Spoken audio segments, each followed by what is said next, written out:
25 ఏళ్ల కుర్రాడు వచ్చాడు ఇక్కడికి. సో అతను 3 నెలల నుంచి షోల్డర్ జాయింట్ పెయిన్తో సఫర్ అవుతున్నాడు. సో ఇతనికి మెయిన్ ప్రాబ్లం ఏంటంటే మెయిన్లీ రేంజ్ ఆఫ్ మోషన్స్ తిప్పేటప్పుడు, ఎస్పెషలీ టీషర్ట్ తీసేటప్పుడు, ఒక సైడ్ పడుకునేటప్పుడు, ఎస్పెషలీ నైట్ టైం చాలా పెయిన్ ఉంటుంది. ఇవాళ మనము ఆ షోల్డర్లో ఎక్కడైతే ప్రాబ్లం ఉందో నేను అవన్నీ మీకు వివరంగా ఎక్స్ప్లెయిన్ చేస్తాను. Okay, so first I have to sterilely clean this area properly. చక్కగా ఇది క్లీన్ చేసుకుని నీట్గా ఏ ప్రాబ్లం ఇన్ఫెక్షన్ లేకుండా చూసుకోవాలి ఫస్ట్. ఆ తర్వాత స్కానింగ్ మొదలు పెడతాము. సో చూస్తున్నారు కదండి, ఈ పేషెంట్కి ఆ నల్లగా కనిపిస్తున్నదే ఇంజరీ అనమాట. అది మొత్తం తెల్లగా ఉండాలి. ఆ తెల్లగా ఉండేది ఆ కండరం, సూప్రాస్పైనేటస్ అని పేరు. అండ్ లోపల నల్లగా కనిపించేదే దెబ్బ.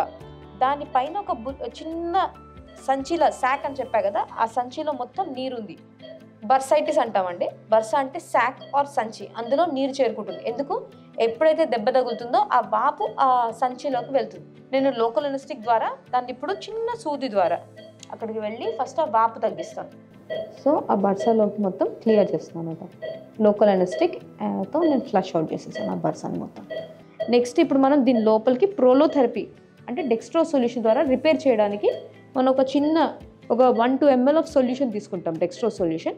సో ఆ చుట్టుపక్కల ఉన్న కండరాలు కానీ ఆ చుట్టుపక్కల ఉన్న కార్ట్లేజ్ కానీ ఎప్పుడైతే బిగుసుకుపోతుందో, ఎస్పెషల్లీ ఫ్రోజన్ షోల్డర్ పేషెంట్స్లో, దీన్ని షోల్డర్ హైడ్రోడైలేషన్ అంటాం. హైడ్రో అంటే వాటర్, అంటే నార్మల్ సలైన్తో దాన్ని ఎక్కడైతే ప్రాబ్లం ఉందో అతుక్కుపోతుందో అదంతా రిలీజ్ చేస్తాం అనమాట. సో మళ్ళీ చిన్న లోకల్ అనెస్థీషియా ఇంజెక్షన్, చిన్న ఇంజెక్షన్ అండి.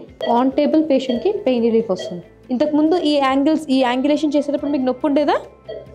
It's lot better, and even his range of motion, his movement has also improved.